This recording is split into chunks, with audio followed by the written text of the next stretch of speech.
নমো বিষ্ণুপাদায় কৃষ্ণপৃষ্ঠায় ভূতলে শ্রীমতে জয় পতাকা স্বামিনীতি নামিনী নমো আচার্যপাদায় নিতাই কৃপা পদায়িনী গৌরকথা ধামোদয় নগর গামতারিণী নমো বিষ্ণুপাদায় কৃষ্ণপৃষ্ঠায় ভূতলে শ্রীমতে ভক্তি বেদান্ত স্বামিনীতি নামিনে নমস্তে শাশ্বতে দেবে গৌরবাণী প্রচারিণে নির্বিশেষ শূন্যবাদী পাশ্চাত্য দেশতারিণে শ্রীমদ্ ভগবদ গীতার ৩য় অধ্যায় কর্মযোগের ২৫ নম্বর শ্লোক।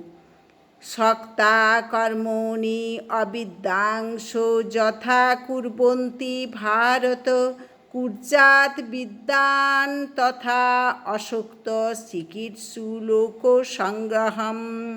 অনুবাদ: হে ভারত, অজ্ঞানীরা যেমন কর্মফলের প্রতি আসক্ত হয়ে তাদের কর্তব্য কর্ম করে, তেমনি জ্ঞানীরা অনাসক্ত হয়ে মানুষকে সঠিক পথে পরিচালিত করার জন্য কর্ম করবেন। বহুপাদ তাৎপর্য: কৃষ্ণ ভাবনাময় ভক্ত এবং কৃষ্ণ ভাবনা বিমুখ অভক্তের মধ্যে পার্থক্য হচ্ছে তাদের মনোবৃত্তির পার্থক্য। কৃষ্ণ ভাবনার উন্নতি সাধনের পক্ষে যা সহায়ক নয়, কৃষ্ণ ভাবনাময় ভক্ত সেই সমস্ত কর্ম করেন না। অবিদ্যার অন্ধকারে আচ্ছন্ন মায়ামুগ্ধ জীবের কর্ম আর কৃষ্ণ ভাবনাময় মানুষের কর্মকে অনেক সময় আপাত দৃষ্টিতে একই রকম বলে মনে হয়, কিন্তু মায়াচ্ছন্ন মূর্খ মানুষ তার সমস্ত কর্ম করে নিজের ইন্দ্রিয় তৃপ্তি করার জন্য, কিন্তু কৃষ্ণ ভাবনাময় মানুষ তার কর্ম করে শ্রীকৃষ্ণের তৃপ্তি সাধন করার জন্য।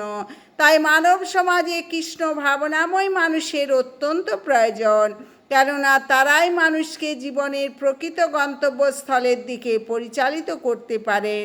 কর্মবন্ধনে আবদ্ধ হয়ে জীব জন্ম মৃত্যু জরা ব্যাধির চক্রে পাক খাচ্ছে। সেই কর্মকে কিভাবে শ্রীকৃষ্ণের শ্রীচরণে অর্পণ করা যায় তা কেবল তারাই শেখাতে পারেন। হরে কৃষ্ণ কৃষ্ণ কৃষ্ণ হরে হরে, হরে রাম রাম রাম হরে হরে।